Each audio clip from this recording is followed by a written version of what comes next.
ಆಗುವುದರಿಂದ ಇವರಲ್ಲಿ ಯುದ್ಧವನ್ನು ಸಾಗಬೇಕಾದರೆ ಸಾಮಾನ್ಯವಾಗಿ ಕಾಣಿಸಿಕೊಳ್ಳುವುದಲ್ಲ, ಇಡೀ ಭೂಮಂಡಲವನ್ನೇ ಚಕ್ರವನ್ನಾಗಿಸಿ ಆ ಮೂಲಕವಾಗಿ ಸೂರ್ಯಚಂದ್ರನನ್ನೇ ಚಕ್ರವನ್ನಾಗಿಸಿ 4 ವೇದಗಳನ್ನು ಕುದುರೆಗಳನ್ನಾಗಿಸಿ ಬ್ರಹ್ಮದೇವನ ಸಾರಥ್ಯವನ್ನು ಆ ಮೂಲಕವಾಗಿ ನೆರೆಗೊಂಡು ಆ ನಂತರ ಬಾಣಬೇಡುವೆ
ಬಂದಂತಹ ದೇವರನ್ನು ನಾವು ಸುಮ್ಮನೆ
ಹೇಳಿದ್ದು ಹಾಗೆ. ಇರಬಹುದು.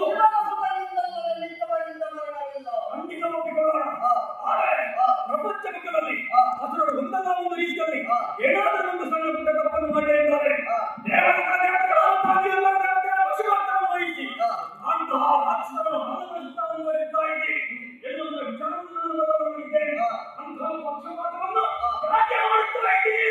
ದೇವತೆಗಳ ದೇವತೆಗಳು ಇರ್ತಾ ಇದ್ದೀರಿ. ಅಪಾಯ ತಪ್ಪು ಏನು ಅಯ್ಯ, ರಕ್ಕಸರು ತಪ್ಪು ಮಾಡಿದ್ದಾರೆ ಎನ್ನುವುದಕ್ಕೆ ಕೆಲವೊಂದಾದಂತಹ ಸಾಕ್ಷಿಯೇ ನಿನ್ನ ತಂದೆ. ಮತ್ತೆ ಹಿಂದಗಳಿಂದ ದೊಡ್ಡವರಿದ್ದೆ. ಹುಟ್ಟಿದ ತಕ್ಷಣದಲ್ಲೇ ದೇವಲೋಕದ ಮೆಟ್ಟಲೇರಿಸುವುದಕ್ಕೆ ಮಾಡುವಂತಹ ಸ್ವಭಾವ. ಸ್ವಸಾಮರ್ಥ್ಯವಾಗಿ ದೇವರು ಸುಳಿದ್ದಾರೆ. ಕಷ್ಟಪಟ್ಟು ಪಡೆಯುವವರಲ್ಲ. ದೇವತೆಗಳು ಕಷ್ಟಪಟ್ಟು ಪಡೆಯುವುದನ್ನು ನೀವು ಯಾವ ರೀತಿ ಕಸಿದುಕೊಳ್ಳುವಂತಹ ರೀತಿಯಲ್ಲಿ ಮಾಡ್ತೀರಿ. ಅಲ್ಲಿ ಆಡಳಿತ ಮಾಡ್ತೀರಿ. ಹೌದು, ದೇವತೆಯಲ್ಲಿ ಯಾವ ಯಜ್ಞಾದಿಗಳನ್ನು ಮಾಡುತ್ತಾರೆ ಬ್ರಾಹ್ಮಣರು, ಅವರನ್ನು ಬೆಳೆಸ್ತೀರಿ. ಆದರೆ ಋಷಿಮುನಿಗಳನ್ನು ಬೆಳೆಸ್ತೀರಿ. ಗರ್ಭಿಣಿ ಸ್ತ್ರೀಯರನ್ನು ಬೆಳೆಸ್ತೀರಿ. ಗೋಹತ್ಯೆ, ಶಿಶು ಹತ್ಯೆ, ಇದಕ್ಕಿಂತ ದೊಡ್ಡ ಹತ್ಯೆಗಳ ನಾಟಕಗಳು ದೊಡ್ಡದುಂಟಾ? ಸರಿಯಾಗಿ ನೀವು ಕೇಳಿಸಿಕೊಳ್ಳಿ. 14 ಲೋಕವು ನಮ್ಮ ಹಿಡಿತದಲ್ಲಿದೆ. 3 ಲೋಕ ಮಾತ್ರವಲ್ಲ, 14 ಲೋಕ ನಮ್ಮ ಹಿಡಿತದಲ್ಲಿದೆ. ಕಾರಣವಾಗಿ ನನ್ನವರಂತವರೇ ಚುಕ್ಕಿ ಯಾವ ಪ್ರದೇಶದಲ್ಲಿ ಉಂಟು ಅಲ್ಲಿ ನಾವು ಕೇಳತಕ್ಕದ್ದು. ನನಗೆ ವಿರುದ್ಧವಾಗಿ ಯಾರು ಬರ್ಪಾಡಿ ನಮಗೆ ವೈರ್ಯಾಗಿ ಮುಂದುವರಿಯುತ್ತಾರೆ ಅಂತವರಿಗೆ ಸರಿಯಾದ ಶಿಕ್ಷೆಯನ್ನು ಕೊಡಿಸುವುದರ ಮೂಲಕವಾಗಿ ನಾವು ಮುಂದುವರಿದಿದ್ದೇವೆ. ಯಾಕೆಂದ್ರೆ ನಾವು ನಿನ್ನ ಭಕ್ತ, ಅಲ್ಲಿರುವವರ ಭಕ್ತರು, ದೇವತೆಗಳಿಂದ ಭಕ್ತರು. ಅಂತಹ ಭಕ್ತರಲ್ಲಿ ಪಕ್ಷಭೇದವನ್ನೇ ಮಾಡ್ತಾ ಇದ್ದೀರಿ. ಇದೊಂದು ಮಾತು ಹೇಳಬೇಕು. ಒಂದು ಸಮುದ್ರ ಮಟ್ಟದ ಕಾಲದಲ್ಲಿ ಪಕ್ಷಭೇದ ಮಾಡುತ್ತೀರಿ ಅಂತ ಭಾಗವತೋತ್ತಮನಾದಂತಹ ಬಲಿಚಕ್ರವರ್ತಿ ಹೇಳಿದ.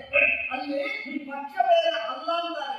ನಿಮ್ಮಲ್ಲಿ ಮೋಸ ಇಲ್ಲದೆ ಇದ್ದಿದ್ರೆ ನಿಮ್ಮವನೇ ಆದಂತಹ ಸ್ವರ್ಗವನ್ನು ಬಂದು ಅಮೃತಪಾನ ಮಾಡುವುದಕ್ಕಾಗಿ ಬಂದ. ಅಲ್ಲಿ ಅವನ ರುಂಡಮುಂಡಗಳು ಬೇರ್ಪಟ್ಟಿತ್ತು. ಮತ್ತೆ ಗ್ರಹಮಂಡಲದಲ್ಲಿ ಹೋಗಿ ಹಾಗಿದ್ರೆ ನಿಮ್ಮ ಒಳಗೆ ಒಂದು ರೀತಿಯಾದಂತಹ ಮತ್ತು ನಿಮಗೆ ದುರಾಸೆ, ಅಭಿಲಾಷೆ ಉಂಟು. ಅಲ್ಲಿಗೆ ಮೋಸ ಮಾಡುವುದಕ್ಕೆ ಬಂದವರು ಯಾರು ಎನ್ನುವುದನ್ನು ನೀವು ಶ್ರೀಹರಿ ಯಾಕೆ ದೇವತೆಗೆ ಬೆಳೆಸುತ್ತಾ ಇದ್ದಾರಲ್ಲ ಅವನು ಅವರಿಗೆ ಬಡಿಸಿರಲ್ಲ. ಅವರಿಗೆ ನೀವು ಬಡಿಸಿಲ್ಲ. ಅನುಮಾನ ಬಂದ ಕಾರಣವಾಗಿ ಸ್ವರ್ಗವಾಗಿರುವಂತಹ ಒಂದು ಬೇರೆ ಮಾತುಗಳಲ್ಲಿ ಉಳಿಬೇಕು. ಮುಂದೆ ಇರುವಂತಹ ನೀವು ತಪ್ಪು ಮಾಡಬಹುದಂತೆ ಅದರ ಅಂತ ನಾವು ತಪ್ಪು ಮಾಡಿದ್ರೆ ಏನು ನಮ್ಮವರ ಕೊಂಡಿಯಲ್ಲಿ ಒಂದು ಹುಳುವನ್ನು ಸಂದರ್ಭಕ್ಕೆ ಸಿಕ್ಕಿಕೊಂಡಾಗ ಯಾಕೆ ನಮ್ಮನ್ನು ಒಂದು ಕೆಟ್ಟದಿಂದ ನೀಡಬೇಕು. ಹೇಗಾದ್ರೆ ಹಾಗೆ ದೇವತೆಗಳ ಮರಣ ಇಲ್ಲ. ಆದ್ದರಿಂದ ಅಸುರರಾದಂತಹ ನಮ್ಮಲ್ಲಿ ಒಬ್ಬರಿಗಾದ ಮರಣ ಬರಕೂಡದು ಎನ್ನುವುದನ್ನು ನಾವು ಊಹಿಸಿ ಆ ಕೊಂಡಿಯಲ್ಲಿ ಹೋಗಿದ್ದ ಆಗುವುದಿಲ್ಲ. ದೇವತೆಗಳು ಜರಾಮರಣ ವರ್ಜಿತರು, ರಾಕ್ಷಸರು ಜರಾಮರಣ ವರ್ಜಿತರು ಅಂತ ಆದ್ರೆ ಈ ಕೆಟ್ಟ ಸಂದರ್ಭದಲ್ಲಿ ಉತ್ಪಾತಗಳು ಹೇಳುವುದು, ಜಲಪಾತಗಳು ಬೋರ್ಬಿಟ್ಟು ಮತ್ತೆ ಎಲ್ಲಿಯೋ ನೀರು ಬಿದ್ದು ಯಾರದ್ದೋ ಎಲ್ಲಿಗೋ ಹೋಗುವುದು, ಅದು ರಕ್ಷಣೆ ಮಾಡಿದಂತೆ ಅಂತ ಅಮೃತವನ್ನು ಕುಡಿಯಲಾದ್ರೆ ನಮಗೆ ಮಾಡಿದ್ದು ಮಾಡಿದ್ರೆ ನಾವು ದೇವತೆಗೆ ಬರ್ತೀವಿ. ನಾವು ಬಂದು ದೇವತೆಗಳು ಅನಾಕ್ರಮಗಳಿಗೆ ರಕ್ಷಕರಲ್ಲ. ಯಾರು ಶ್ರೀಹರಿಯನ್ನು ನಿರ್ಣಯಿಸಿದ್ದಾರೆ ಮೋಹಿನಿಯಾಗಿ ಬಂದಾಗ ಈ ಸಂದರ್ಭದಲ್ಲಿ ಬ್ರಹ್ಮ ಹೊರಕೊಡುವಾಗಲೇ ಹೇಳಿದ್ದಾರೆ. ಯಾವ ಸಂದರ್ಭದಲ್ಲಿ ಹೆಂಗಸರ ಪತಿವ್ರತರನ್ನು ಹಾಳಾಗುತ್ತದೋ ಸರಳ ರೇಖೆ ಸಾಧ್ಯ ವರ್ಷಕ್ಕೊಮ್ಮೆ ಸರಳ ರೇಖೆಯಲ್ಲಿ ನಿಮ್ಮ ಪುರಗಳು ಬರ್ತದೋ ಆ ಸಂದರ್ಭದಲ್ಲಿ ಅಧರ್ಮವೇ ನಿಮಗೆ ಮುರಿದು ನಿಂತು ಮದುವೆ ಮಾರಿಯ ಹೆಬ್ಬಾರಿಯ ರೂಪದಲ್ಲಿ ನಿಮ್ಮನ್ನು ಬಾಧಿಸುತ್ತದೆ. ಅದಕ್ಕೆ ನೀವು ಲಕ್ಷ್ಯ ಕೊಡಬೇಕು. ಅಂತಹ ಹೆಬ್ಬಾರಿಗೆ ನಾವು ಪರಿಪಕ್ವವಾಗಿ ಬೀಳಬಾರದು. ಒಳ್ಳೆಯ ಕಾರ್ಯವನ್ನು ಮಾಡಬೇಕು. ಅದನ್ನು ಮಾಡುವುದನ್ನು ಬಿಟ್ಟು 3 ಶ್ರೇಷ್ಠ ಕಾರ್ಯಗಳು, 3 ಪುರಗಳು, ಸ್ವರ್ಗ ಮತ್ತೆ ಮಾತ್ರ 3ರಲ್ಲಿ ನಿಮ್ಮ ಉತ್ಪಾದಕವನ್ನು ತಡೆಯಿತು. ಅನ್ಯಾಯದಲ್ಲಿ ಆ ಕಾರಣದಲ್ಲಿ ನಾನೇ ವಿಶೇಷ ಮನಸ್ಸಿನಿಂದ ಭೂಮಂಡಲವನ್ನು ರಥವಾಗಿಸಿಕೊಂಡು ನಿನ್ನೆದ್ದು ಬಂದು ನಿಂತಿದ್ದೇನೆ. ನೀವು ಸಾಯುವ ಸಮೀಪಿಸಿದೆ, ಪಾಪದ ತುಂಬಿದೆ,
ದೇವದೂತಿ ಮುರುಡಾಚ ಶಿವಗೆ ಮಲಿದರು ಸರ್ವರ್ಗೋ